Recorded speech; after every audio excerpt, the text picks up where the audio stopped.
Le Street Show est toujours là, hiver, printemps, automne et l'été. Hein. C'est le summertime avec Amira. Aujourd'hui, salut Amira. Salut. Et puis Sylvain également. Salut Sylvain, beau t-shirt. Merci. Comme d'habitude, notre invitée c'est Lina, elle va nous parler d'un mariage. Vous allez voir, ça va vous nous en dire dans un avantage beaucoup plus. C'est notre invitée, on l'accueille dans un instant. Le Street Show, c'est parti.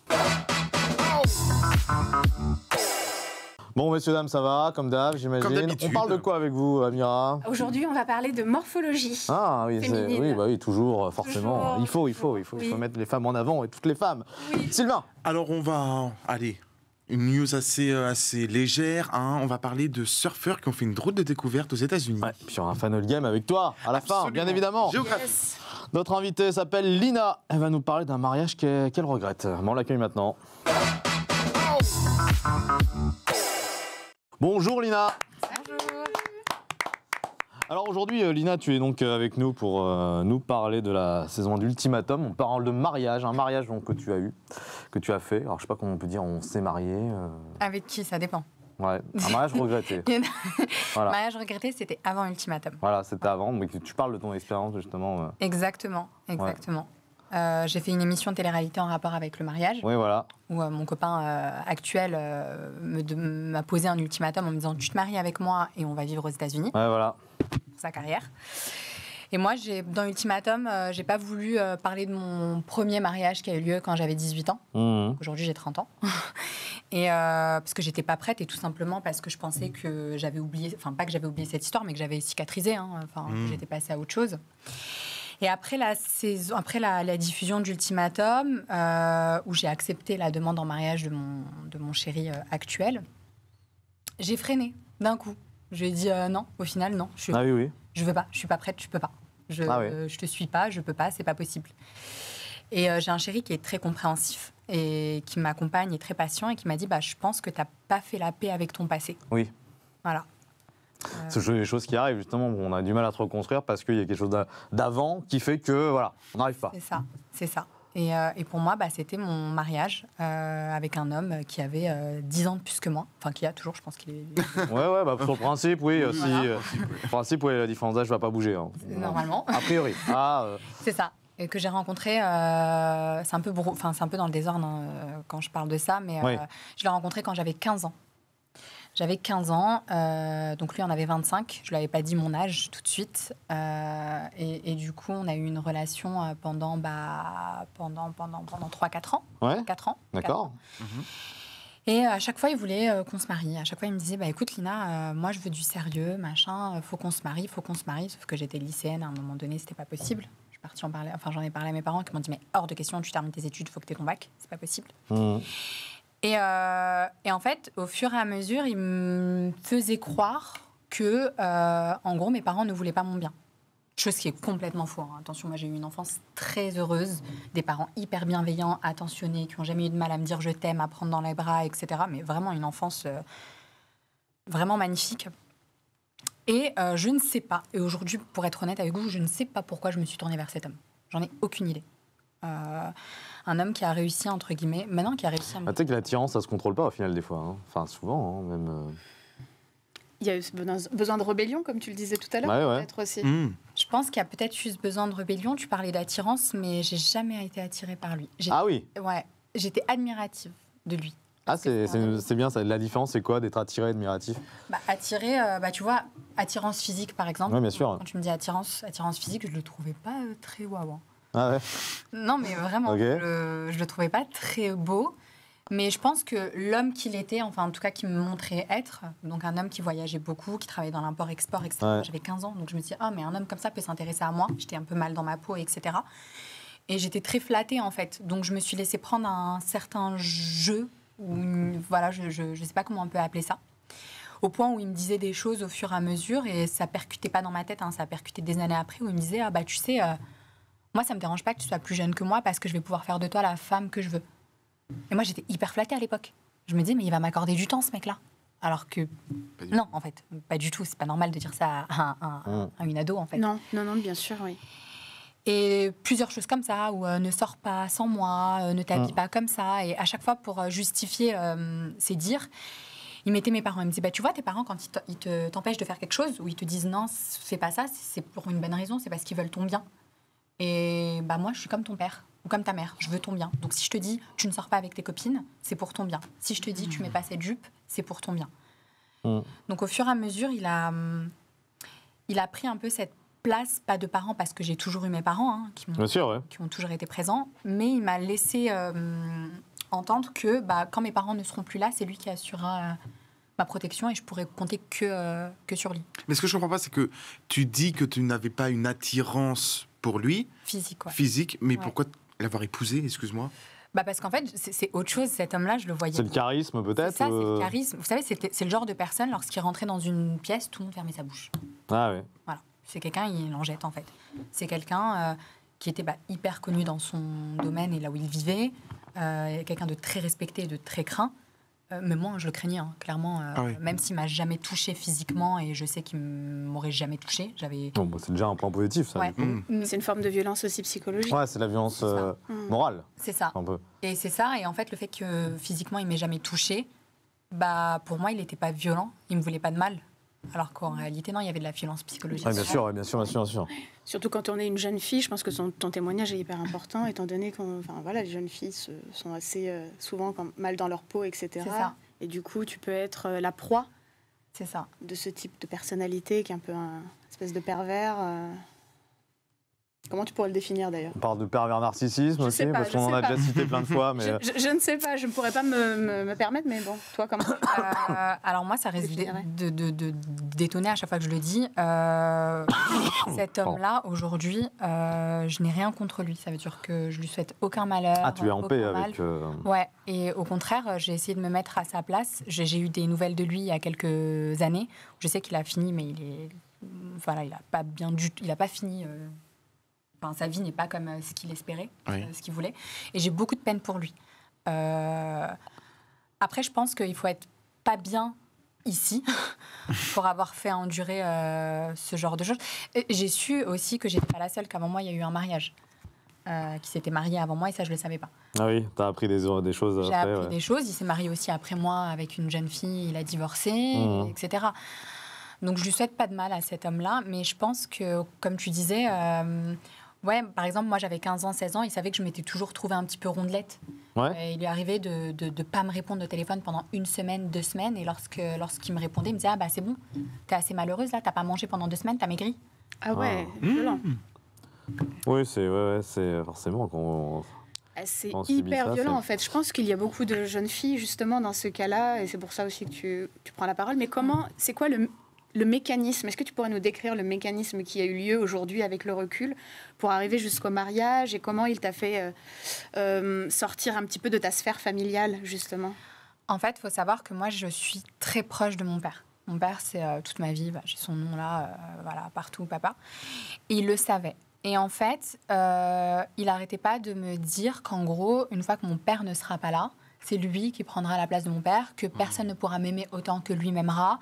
Et moi, j'ai jamais caché à mes proches ou même mes amis ou les personnes qui me fréquentent depuis même quelques mois ou autres que mon père, c'est toute ma vie, et que le jour où j'ai plus mon père, moi, j'ai plus de raison de vivre. Donc lui, il le savait. Et en fait, il tournait tout autour de mon père. Tout autour de mon père. Mon père me soutenait sur mes projets, me soutenait partout, m'encourageait. Et lui, en fait, il faisait un peu la même chose.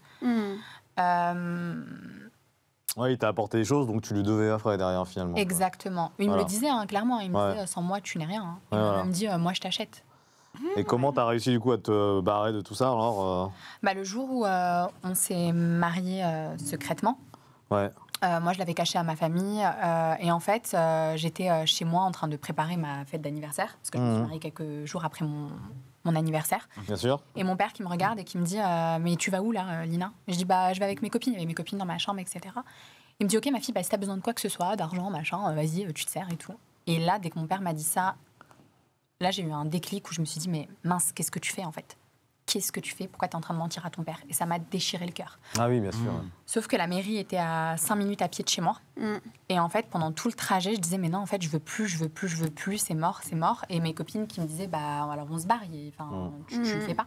Et là, je tourne nez à nez avec lui, avec mon ex-mari. Et dès que je le vois, j'arrivais pas à faire demi-tour. Donc j'avais une prise de conscience, mais c'était, je pense, la première fois de ma vie que j'étais terrifiée. T'étais sortie de l'emprise.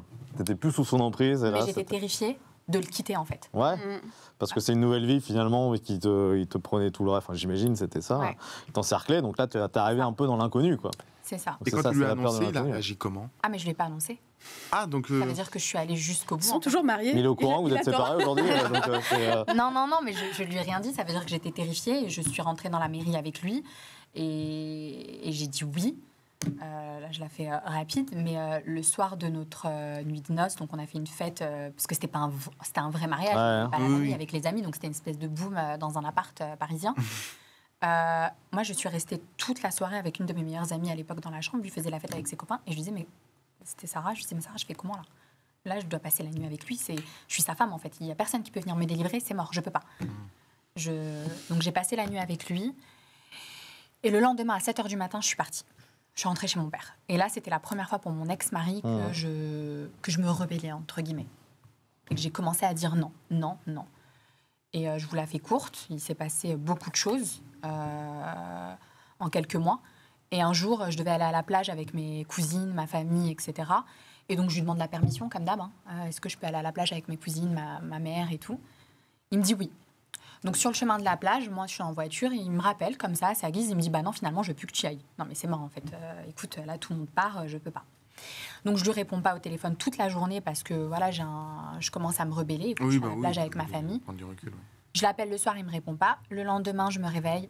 Et à l'époque, c'était Viber. Donc, je sais pas, voilà. Ah oui, oui, oui. Et je reçois Ah, vache. plein de photos Viber.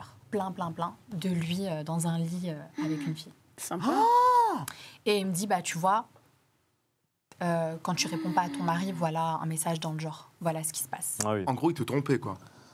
Ah, Alors, je ouais. sais pas s'il me trompait avant, je sais pas si cette fille l'a rencontré en vrai, je pense Pendant, après, avant, ouais, je pense, c'était- pas en 24 heures, clairement. Et là, terrifiée, je suis allée voir ma mère. Et ma mère, qui comprenait pas ce qui se passait, elle m'a dit, oh, mais qu'est-ce qui se passe, il t'a violée? Je dis, non, maman, c'est pire, il m'a trompée. Et ma mère qui me dit en rigolant, bah, heureusement que vous n'êtes pas mariés, vu que tu as insisté depuis Ah, ils savaient pas, ouais. des années. Tu penses que c'est pire d'être trompé que d'être violé? Je sais pas, ça, par contre. Ah bah, je sais pas, non. à Je ce sais pas, je niveau-là, pense que je préfère être trompée qu'à d'être Je violée. préfère être trompée. Ouais, aussi, faut hein. mieux, finalement, avec le recul, oui. Oui, oui, oui. Le violet, c'est Ah encore oui, autre oui. chose. mais- Non. Qu'il aille faire ce qu'il a envie. Ouais, c'est ça. Enfin, voilà, tu as trouvé la force aujourd'hui de témoigner, donc tu as fait plusieurs interviews, bah, une chez nous, Ouais. merci. Hein. Puis, c'est ça que tu as eu envie aujourd'hui d'en parler, quoi. Bah ouais, parce qu'aujourd'hui, il y a beaucoup de films comme, par exemple, 50 nuances de Grey, 360 Oui, bien sûr, ouais. jours et tout ça, où l'homme a une emprise sur la femme et les Et femmes... c'est elles sont glamour, là, mais oui, c'est ça. c'est l'image glamour qu'ils ont, alors ça. que oui. L'homme l'empêche de sortir, l'empêche de s'habiller, ceci, cela. Et tu as beaucoup de femmes, même femmes, c'est même pas des jeunes filles, des femmes qui rêvent d'avoir un homme comme ça, qui a de l'argent. Non, je l'ai vécu et c'est pas ça, en fait, la vraie vie. Non, bien sûr. C'est pas ça. Il y a beaucoup de films justement aussi sur l'emprise, dont L'amour et les forêts qui est sorti là avec Virginie Efira, qui parle justement de l'emprise, enfin voilà quoi, le mécanisme de l'emprise. Comment ça Oui, se oui. passe? Et c'est pas forcément parce que tu es une personne faible ou que ci ou que ça en fait. C'est vraiment tout un mécanisme qui fait que du coup, on se retrouve des fois dans des situations dont on n'a pas envie, quoi. Ouais. Et c'est important ce type de témoignage, et c'est super que tu en parles aussi librement et ouvertement. Ça peut aider beaucoup de jeunes filles qui ne se trouvent pas dans la vie, qui arrivent Ouais. Voilà. mal à... Ton témoignage va servir. Et comment t'es arrivé, du coup, sur cette saison 1 d'Ultimatum sur Netflix Pas mal, c'est une belle Elle a vu la écoute. lumière, elle est rentrée. Voilà, c'est la lumière. Salut, c'est moi. Non, j'avais des amis un peu qui étaient dans le milieu et qui étaient au Ouais. courant de ma problématique avec Ah bah oui, oui. Sofiane. Et qui m'ont dit, mais écoute, il veut se marier, il va aller vivre à Los Angeles, toi, t'as pas envie. Essaye cette expérience, parce que c'était une expérience sociale avant tout. Donc, on échange nos couples. Moi, je vais vivre avec quelqu'un d'autre pendant un mois, etc. Il m'a dit, vas-y, vous allez peut-être avoir des réponses à vos questions. Et du coup, c'est comme ça que je me suis retrouvée avec Netflix. Voilà. Quand tu dis que les couples ont été échangés, Ouais. du coup, après, il y avait de la jalousie après, venant de... Moi, je pense que j'étais la grande jalouse de la saison 1. Ouais. Ouais, et je ne l'étais pas avant, je l'ai découvert lors de cette émission. Ouais. Pourquoi tu dis que tu l'as découvert alors que sur place, tu pensais ne... Moi, j'étais hyper open. Je le suis aujourd'hui. Mon mec, il fait ce qu'il veut, il va où il veut. Et en fait, pendant l'émission, il y a un contexte où tout est décuplé. On vit tous un peu les uns sur les autres. On est tous un peu parano, etc. Tu sais que ton mec, il va dans un appartement avec une autre. Pendant un mois, on lui fait des contextes de ouf. On lui crée des contextes de fou. Week-end, sorties de malade. On a un peu peur. Facilise, Dans la ouais, vraie vie, moi, bien j'aurais sûr. pas eu peur. Hein. Ils vont au McDo, ils vont machin. Non, mais c'est vrai. Là, vous les emmenez à Deauville, les gars, piscine et tout, jacuzzi, bah, on a peur un peu. Hein. Donc, Ouais, voilà. c'est pas. Il faut faire attention. Ouais. Il faut toujours se méfier des gens qu'on ne se doutait pas aussi. Hein, C'est donc ça. c'est surtout ça. Bon, en tout cas, beau témoignage. Et puis on te retrouve sur Ultimatum saison 1 sur Netflix. Sylvain, Oui, c'est à c'est moi. toi. Alors, on va, chers amis, partir aux States, aux États-Unis. Ah, ça fait rêver, hein, les States. Hein. Vous savez pourquoi on va partir aux States? Parce que on va parler de surfeurs. Ça s'est passé le 17 juin dernier à Pacific Beach. Donc, beach... La plage. voilà. La plage, on avait C'est ça. compris. Des surfeurs, figurez-vous, est-ce que vous savez ce qu'ils ont découvert? Une baleine, Non, mais c'est un animal. un phoque. Exactement. C'est pas Ils vrai. ont découvert un bébé phoque. Et vous savez ce qu'il a fait, ce petit bébé phoque? Est enceinte. Non, pas du tout. Ah, mais il est bébé, donc voilà. Ouais. Il a grimpé sur les planches des surfeurs Ouais. pour plonger, pour s'amuser, Ouais. pour se mouiller dans l'eau et pour se détendre. Alors, Ah bien. qu'est-ce qu'ont fait les surfeurs? Ils ont continué à surfer et tu casses. Et tu casses. Pardon. Ouais. Et au lieu de le casser, ils ont pris contact avec les autorités. Les autorités, qu'est-ce que sont venues dire ces autorités? Oh, écoutez, il est inoffensif, il n'a rien fait, il est assez grand pour s'occuper tout seul, laissez-le plonger sur les surfs, et nous on reviendra plus tard. Donc moi je vous promets que cette news, ce n'est pas une fake news, hein, bien sûr. C'est vraiment- Ah, joli, pas mal. Merci. Pas mal. Bravo Sylvain. On va parler de morphologie maintenant avec Amira. Aujourd'hui, plongeons dans le monde merveilleux des morphologies Oui. féminines et les célébrités qui les représentent. On a tous entendu parler des silhouettes en forme de sablier, de poire, de pomme, de rectangle. Non, Ah oui. aujourd'hui, on va pas parler de pâtisserie, mais bien de mode et de célébrités qui incarnent parfaitement ces formes. Quelques petites astuces. Donc, on va commencer par la forme en sablier. Vous savez, ces courbes voluptueuses. Il faut tourner les têtes. Toi, t'es un peu en forme sablier, toi, Lina, non? Ah bon? Ouais, on dirait bien, hein. C'est la forme voluptueuse dont on Sablier, a ouais. la magnifique Sofia Vergara qui est comme ça. On peut également citer Beyoncé. Donc, si vous êtes comme elle ou comme Lina, hein, on opte pour des vêtements ajustés qui mettent en valeur la taille, comme des robes cintrées, des jupes crayons, des hauts ajustés. On met l'accent sur vos courbes naturelles en choisissant des vêtements qui épousent bien votre silhouette. Passons maintenant aux formes en pomme. Oui, mes amis, ces belles femmes qui ont une petite pomme d'amour au niveau du ventre, Ouais. mais qui n'ont rien à envier aux autres. Prenez par exemple Drew Barrymore ou encore la chanteuse Adele. L'objectif est de créer un équilibre en attirant l'attention vers le haut et en évasant légèrement vers le bas. Choisissez des hauts fluides qui mettent en avant votre décolleté et vos bras, comme des blouses avec une encolure en V ou des décolletés asymétriques. Et on évite les hauts moulants au niveau de l'estomac, bien sûr, comme vous pouvez le voir sur les différentes images qui passent tout de suite à l'écran.